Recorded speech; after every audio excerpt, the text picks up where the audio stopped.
C'est à 9 heures passées de quelques minutes que le président de l'autorité indépendante de gestion des élections, Maître Moustapha Cissé, accompagné d'une forte délégation, a fait son entrée au sein de l'école publique de Garanti-Gibougou en commune 5 pour accomplir son devoir citoyen. S'il a affirmé l'ouverture de la quasi-totalité des bureaux de vote sur le cas Kidal, il botte en touche. Merci de ne pas évoquer le cas spécifique d'une localité. Vous savez, le Mali est entier. Et le vote se déroule partout à l'heure où je vous parle et nous avons les informations que les bureaux de vote ont été ouverts à l'heure et nous espérons que d'ici la fermeture, nous aurons la topographie. À la mi-journée, la coalition pour l'observation citoyenne des élections au Mali indiquait dans un communiqué que les bureaux de vote n'avaient pas ouvert à Kidal jusqu'à midi. De son côté, le pool d'observateurs de Modèle Mali relevait des incidents, notamment à Menaka. Abdoulaye Guindo est l'un de ces observateurs. Il y a des incidents qui ont été signalés par-ci et par-là. Dans certains bureaux de vote, on a constaté que les bulletins de vote blancs étaient déjà épuisés.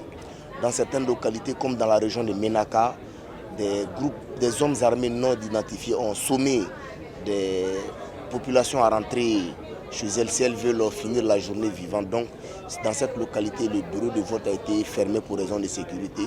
Si l'impression générale qui se dégage fait croire que les Maliens sont majoritairement favorables à la nouvelle constitution, il s'agit en réalité, selon Djigiba Keïta du PPR, du Front uni contre le référendum, d'une peur d'exprimer son opinion.